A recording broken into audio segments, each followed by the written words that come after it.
What's going on, guys? Nick here, and in this video I kind of want to just go over how I became a male stripper. Okay, now I've mentioned this in videos before, but I kind of glossed over it and didn't really explain in detail how or why I decided to start doing it.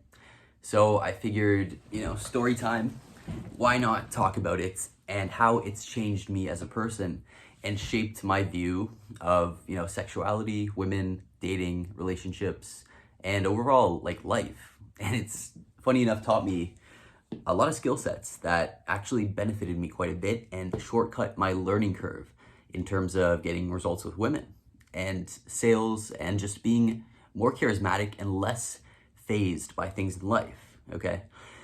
So I was going to school, all right? I was about 19 years old and I was trying to study finance and go into a financial advisor job, and I was miserable, okay? It was a 6-course load and I was basically working, 5 days a week at school. And on my weekends, I was studying and preparing projects. So I didn't really have much free time at all, okay? But I hustled through it and I managed to finish a semester and I got good grades. But near the end of the year, I was just looking around in my shitty basement in Chinatown that was infested with rats, mold, cobwebs, no heating, no AC during the summer. And I was just reflecting. And I'm like, do I want to be stuck here for the next, 5 years or so, studying this shit? And am I happy? Do I like the direction I'm going? And the answer was no. I was just looking around in maybe a closet-sized little space, which I called my room, mattress on the floor, and it just wasn't enjoyable. I was eating fucking ramen noodles, I was pinching pennies, and I was basically out of cash. I was out of funds, and nobody was really there to help, okay? So the semester was over. Me and my buddy Joe were out drinking, all right, and walking along the downtown strip, okay? And I'd always pass by the male strip club there, and I'd always see these jacked, tall male strippers talking to these really hot girls outside, like bachelorettes and, really stunning, kind of milfy type girls. There were all sorts of girls that went there, but I really noticed just how they came across, their vibe. They were just naturally really alpha and indifferent. They carried themselves like they were the prize to be won, like they were almost a celebrity. And these girls were just like gawking over them and fucking like drooling, and felt lucky to talk to them. They were like amazed, like, oh my God, I'm talking to one of the strippers, And I'd always pass by, just kind of wondering what it would be like to be one of them or to try it out. But I never really had the balls to walk in and give it a shot. And I'd seen the movie Magic Mike, so I assumed that that's what it's like, threesomes, partying nonstop, getting paid tons of money. Every day of the week is like an adventure, constantly meeting new girls and just being like the star of the show. So eventually, me and my buddy decided to walk in. I'm being drunk as fuck, We're just walking the streets, kind of chatting up girls, whatever, trying to kill time. And I go in, and me and him are just there. And I think it might be a good idea to, ask to go on stage and give it a shot and try out, so to speak.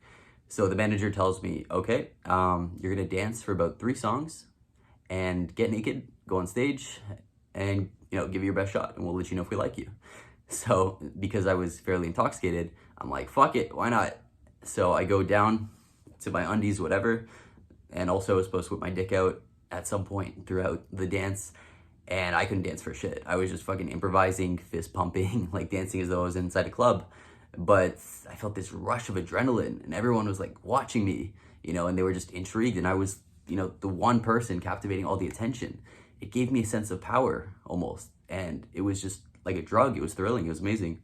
So I did that. I got a few tips, and they're like, yeah, you can work for the rest of the night if you want, like stick around. Yeah, when can you start? So pretty much I was like guaranteed the job. So I spent the rest of the night just talking to random girls, like sitting at tables and whatever. And given the fact that I was just a stripper there, all of a sudden I had like this godlike aura and this presence that made people go like, oh my God, one of the strippers is talking to us. Wow. And they were just so amazed, and it was like they were at a club. They were partying, they were giggling, they were flirting back with me. And I pulled a couple of them into the back rooms, and they'd pay me for each song that I danced for them. And we'd hook up and whatever. And yeah, honestly, I was getting paid to hook up with girls. in the back rooms. I did pretty well the first day being there. And I'm like, you know what, fuck it, I'll come back tomorrow and I'll work a few days this week. And honestly, fuck school. This is the most money I've made in like a while, in just an evening. So that's kind of what I did. And I started going there more and more regularly. And I would just kind of talk to the other dancers and ask them about their lives and what it's like. And they'd be talking about, oh, all the girls that they had ready to fuck at the end of the night. They got their numbers during work time hours and they danced for them and whatever. And each one of my coworkers, basically every single day of the week, had another girl, a new girl, lined up, ready to fuck. And I just found that mind-blowing, like Monday, Tuesday, Wednesday, Thursday, Friday, Saturday, Sunday. There was always a new girl for them. And every day of the week, there were just women there waiting to be approached, waiting to give you money and like desiring to fuck you and tell all their friends. And it was mind-blowing. And being a young kid, like it just blew my mind that this was possible and that this type of business existed. It's like they were handed to you on a silver platter. So I was amazed, and I eventually brushed up on my social skills. I had a little foundation of game knowledge. I kind of knew how to interact and like guide conversations and whatever, due to being like a pickup artist or whatever. And I observed my coworkers and I studied how they acted and how they'd go in and open and approach sets and the dynamics between them and the customers. And then I started to mimic that. I'd noticed this very alpha, entitled, slightly douchey, but overall like celebrity type vibe from them. And the girls just loved it. Like they wanted to be treated that way. They wanted to be not necessarily objectified, because that's too strong of a word, but I'd see some coworkers on stage and then girls would come up to the stage holding a 20 or whatever, wanting to be part of the act. And then, one of the best coworkers with women there would just grab the 20, like get this girl's face and just fucking shove it in his crotch and just dance on her and, spank her ass, whatever, turn her around, dry hump her, etc. And they loved it. So that opened my eyes quite a bit. So like that's kind of the presence that I was supposed to have if I wanted to be successful at this. And that was kind of the common thing amongst all of the top earners there and the guys who did the best with women there. All right. And I studied how they dressed. They had fucking designer underwear, designer jeans. They reinvested their money to boost their appearance. And that in turn made them more attracted to women, and they make more money, get more tips. So that's what I did to myself. I got fucking nicer clothes, nicer underwear, groomed myself, went tanning, worked out. And I noticed a lot of the guys there were either on steroids or selling steroids. So being a dumbass kid, I'm like, fuck it, do whatever it takes. And so I did small amounts of steroids throughout my time there. And I got bigger, I got more jacked. And the tips started rolling in more and more. I'd make more money the bigger and more jacked I got. And suddenly a different demographic of women were wanting to dance in the back with me. Before I was just like the scrawny Justin Bieber looking kid. And then I started to pack on some muscle and actually get pretty bulky. And I'd be bringing back, 30 plus year old women, MILFs. And then that became more common for me. My first week working there, I remember there was like this 40-year-old MILF with her friends there. And I just thought, fuck it, you know what, I'm gonna talk to them. I'm just gonna warm up and just socialize a bit. And then they were buying me drinks, they were chatting me up. We're both Italian and whatever. And I just thought like, wow, she's being really nice to me. And like putting her hand on my arm like a mother figure or something. Wow, she's unusually nice. This is strange. Completely oblivious to the fact that she actually liked me. Me being like 19 and her being like 40. I just didn't understand it. I was never exposed to the situation. And then next thing you know, she's giving me her number and saying, my hotel's down the street, why don't you meet me after? And so after work, that's what I did. And, we hooked up, whatever. And again, my mind was blown. I had so many reference experiences in such a short period of time that it just shortcutted my, my learning curve. So I just, every day of the week or every other day of the week, I'd just be hooking up with new girls. I'd be having some kind of adventure of some sort. Or maybe my coworker would be ready to pull these two girls at the end of the night after work. And he'd be like, hey, I went by Chris. That was my stage name. Hey, Chris, want to come? We're going to go back to my place, these two girls, and they like you. And I'm like, all right, cool. So we'd end up having a foursome or something. And then, yes, many drugs were involved in that because that was the fast-paced life. And that's what these girls craved at the time. So I indulged in that, and I'm not saying it was good. It was probably one of the stupidest things I could have done. But luckily, I never went too far with any of that. But there was a lot of that, and just constant new girls, like new girls, new girls, new girls, to the point where I wasn't remembering their names. A lot of time wasn't even remembering hooking up with them. I'd be so fucked up some nights that the whole night was a blur, and I just remember bits and pieces. And I would remember like vaguely fucking a girl in the back, and then talking to people, and then fucking another girl in the back, and it was just like little snapshots, little photos of the night that were my memory. And it became crazy. And I realized, fuck, I literally manifested this. Like, I saw Magic Mike, I witnessed what they were doing in that movie, and that's literally what I manifested, like, my life. And it's crazy. And as I got deeper into this stuff, I got more charismatic, I got better with girls, I got more good looking, and I'd make more money. And it was just such a thrill, and it was a fast-paced life, and it taught me a lot about women. And there was this one time where I was like 19 years old, and there was a bachelorette party, just like a group of girls, and some girl was getting married in the middle, like in a couple of days or whatever. So I was still a little bit insecure, a little bit shy, a little bit intimidated to go talk to them. But I'm like, you know what, fuck it. I'm the star here. You know, they're coming to see me, essentially. I'm gonna give it a shot. So I started talking to the bride-to-be. You know, we bond over the fact that we're both Italian, whatever. And she's flirting with me hard, even though she's getting married like in a couple of days. And it's going very, very well, unusually well. And I'm surprised. I'm like, what? You actually want to dance? And her friends were egging her on. They're like, yeah, go dance with her. Here, we'll pay for your dance, in fact. Here's like $100. Go take her in the back. And so I did. And next thing you know, we go into the back, and she's feeling me up, and I'm getting naked for her. And I'm still incredibly confused, but she's fucking loving it.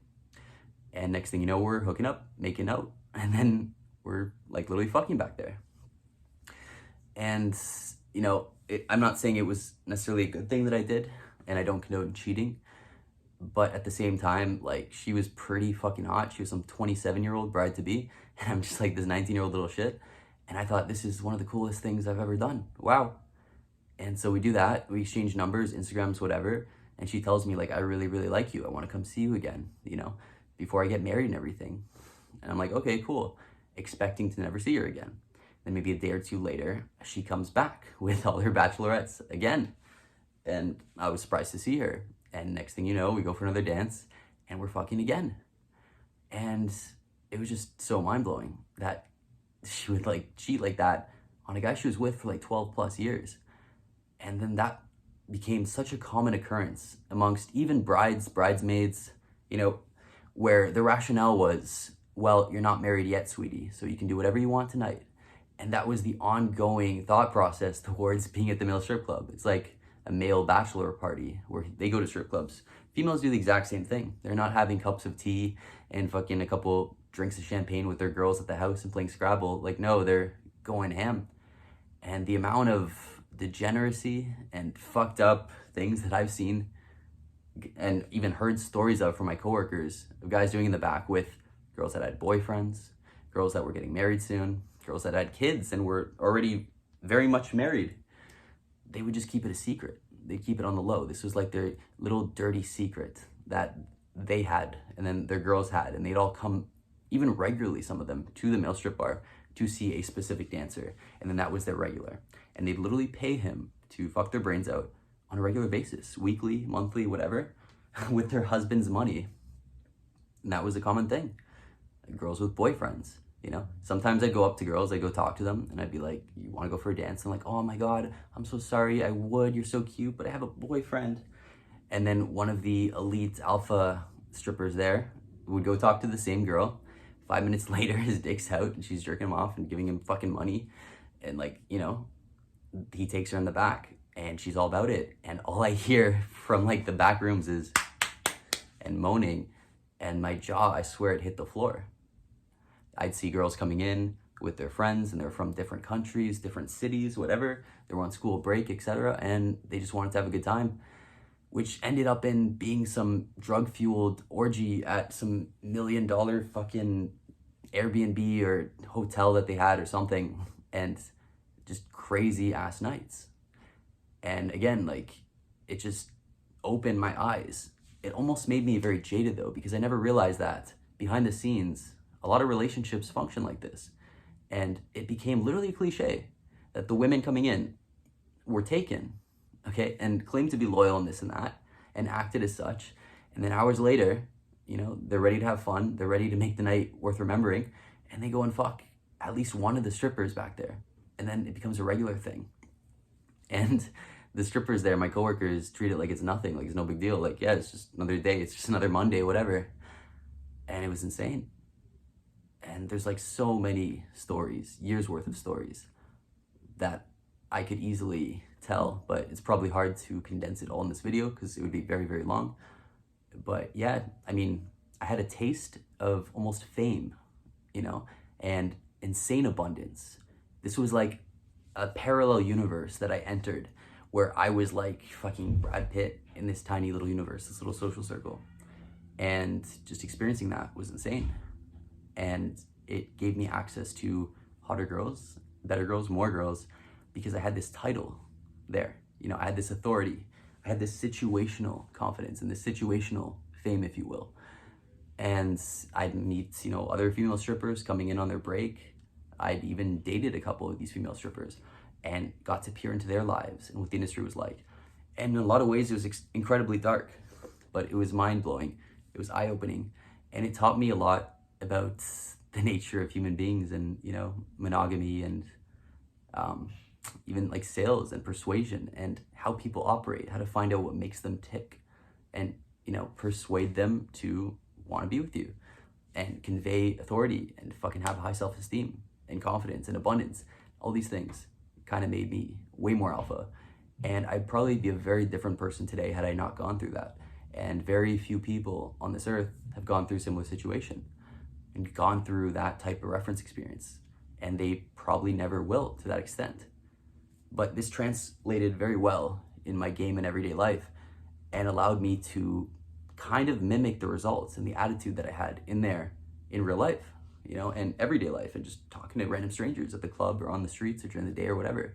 So that was really cool. And that's how I began stripping and became a male stripper. Let me know what kinds of videos you guys want to see in the future. Leave a comment down below and I'll talk to you guys later. Peace.